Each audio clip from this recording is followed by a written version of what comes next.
Romanos capítulo 7. A relação entre lei e graça.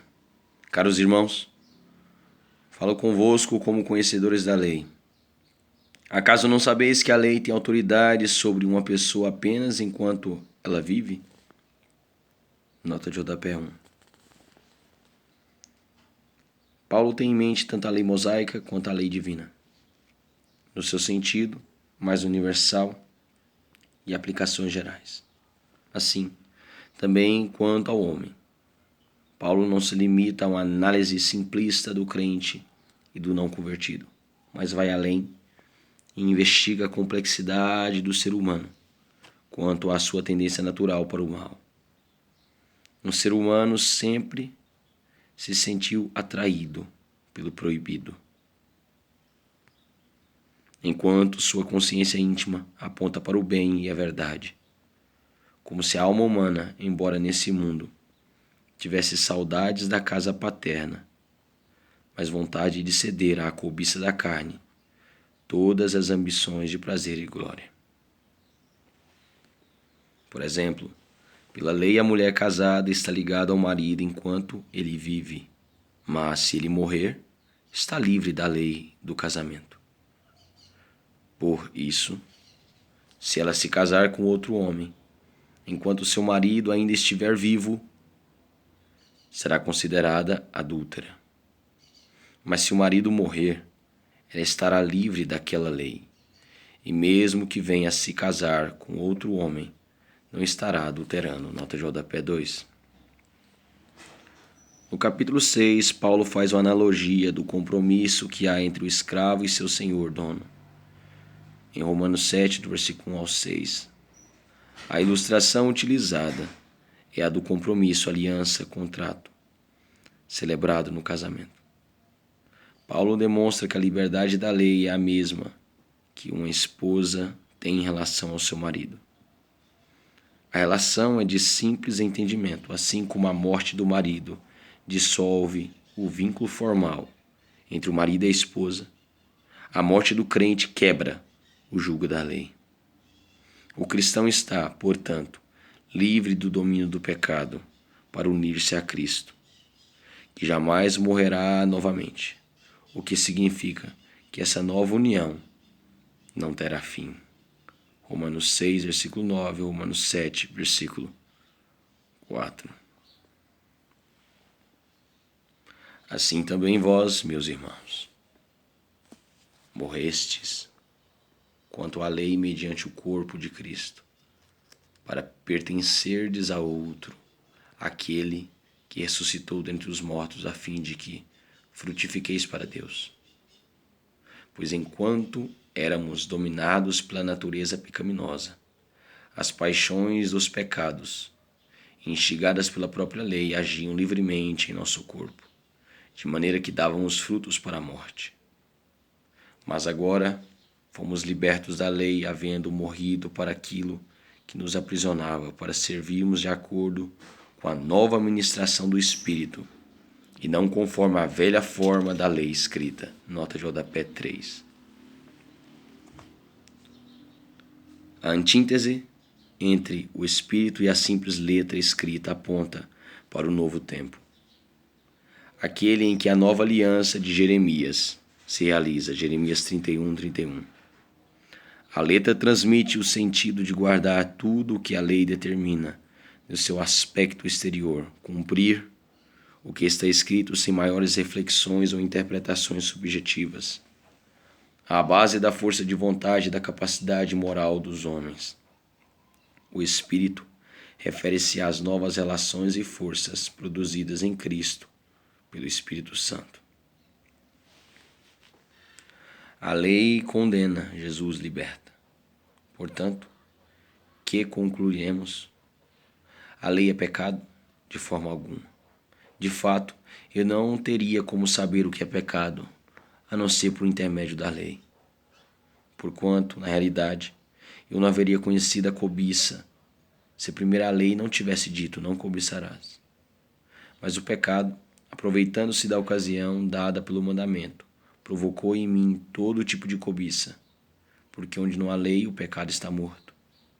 Antes eu vivia sem a lei, mas quando veio o mandamento, o pecado reviveu e fui ferido de morte. Nota de rodapé 4.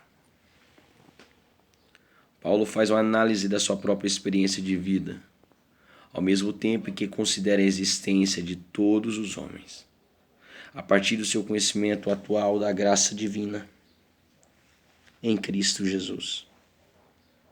Antes de se dar conta de que a lei existia com tamanho vigor, poder e rigidez, e de que estava condenado à morte.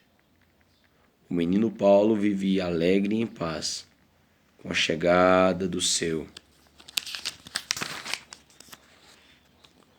Bar Mitzvah, uma importante cerimônia judaica na qual o jovem aos 13 anos passa a ser responsável pelo cumprimento da lei, bem como na vida adulta, quando as demandas do seu vínculo com os fariseus amadurecem suas convicções legais e institucionais. E por fim, quando do seu encontro com Cristo, fato que determinou sua conversão, Paulo chegou à conclusão que estava morto, porque o salário do pecado é a morte. Romanos 6, 23, Lucas 18, versículo 20, versículo 21, Filipenses 3, 6. E descobri que o mandamento era para a vida. Descobri que o mandamento que era para a vida transformou-se em morte para mim. Nota de rodapé 5. O que aconteceu na prática foi que a lei veio a ser a via de acesso do pecado, tanto na experiência de Paulo quanto para toda a humanidade. Em vez de conceder vida, a lei produziu condenação. Em lugar de promover a santidade, provocou o pecado.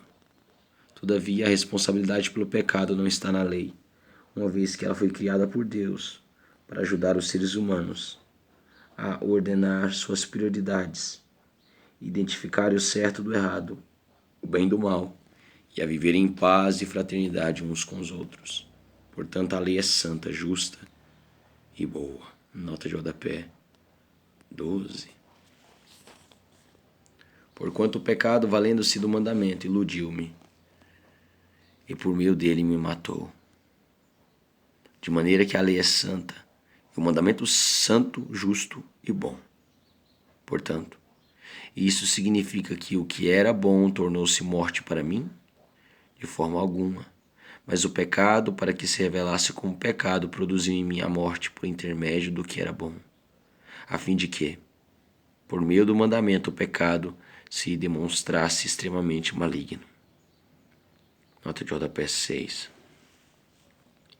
O pecado e seu pai, o diabo, usaram a santa lei de Deus para uma finalidade ímpia, a morte. Esse fato revela quão desprezíveis são o nosso inimigo e suas artimanhas. Porquanto é do nosso pleito conhecimento, do nosso pleno conhecimento, de que a lei é espiritual, eu, entretanto, sou limitado pela carne, pois fui vendido como escravo ao pecado. Pois não compreendo meu próprio modo de agir, porquanto o que quero, isso não pratico. Entretanto, o que detesto, isso me entrego a fazer. Nota de rodapé 7. Paulo fala da própria intimidade da sua alma e das suas lutas como homem e como cristão, ao mesmo tempo em que se refere a um conflito comum a todos os seres humanos. Até mesmo o crente mais santificado tem dentro de si a semente da rebelião que herdou de Adão, a qual vem sendo explorada pelo diabo de geração em geração desde a queda. Gênesis capítulo 3. Paulo é eloquente quando usa a expressão "fui vendido como escravo ao pecado", para retratar como todos nós passamos pela experiência de ser subjugados pelo poder deste mundo e do pecado. E, mesmo após a conversão, o pecado agonizante procura nos ferroar persistentemente. Paulo ainda revela que nossas lutas interiores provocam todo tipo de tensão, ambivalência, confusão e frustrações.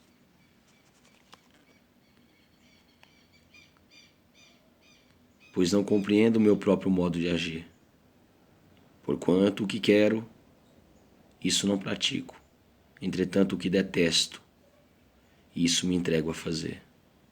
Ora, e se faço o que não desejo, tenho que admitir que a lei é boa.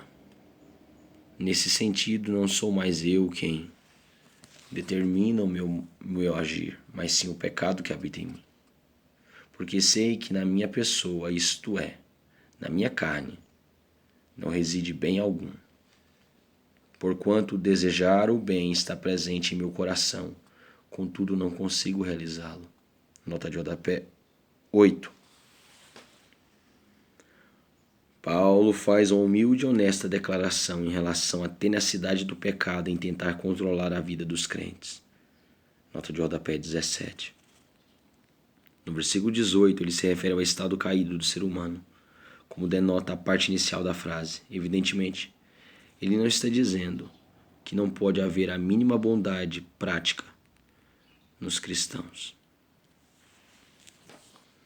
Pois o que pratico não é o bem que almejo, mas o mal que não quero realizar, esse eu sigo praticando. Ora, se faço o que não quero, já não sou eu quem o realiza, mas o pecado que reside em mim. Assim, descubro essa lei em minha própria carne. Quando quero fazer o bem, o mal está presente em mim, pois no íntimo da minha alma tenho prazer na lei de Deus. Contudo, vejo uma outra lei agindo nos membros do meu corpo, guerreando contra a lei da minha razão, tornando-me prisioneiro da lei do pecado que atua em todos os meus membros. Miserável ser humano que sou. Miserável ser humano que sou. Quem me libertará deste corpo de morte? Nota de rodapé 9. Paulo usa o corpo como metáfora de um cadáver que pesava sobre suas costas, mas que era de sua responsabilidade equilibrá-lo para que não caísse ou alterasse o curso do seu trajeto ao carregá-lo. Romanos 6,6. O cristão vive em dois mundos ao mesmo tempo, e isso causa muitas aflições. Esse é o motivo pelo qual a carne batalha contra o espírito e o espírito batalha contra a carne, porquanto são opostos entre si. Gálatas 5,17. A vitória contra esse inimigo, a disposição para o pecado que persiste em nós, não vem sem muita luta, mas ao longo do nosso tempo de caminhada cristã e amadurecimento espiritual, graças a Deus a vitória virá por Cristo. E isso está maravilhosamente descrito no capítulo seguinte. Miserável ser humano que sou, quem me libertará desse corpo de morte? Graças a Deus por Jesus Cristo. Graças a Deus por Jesus Cristo, nosso Senhor.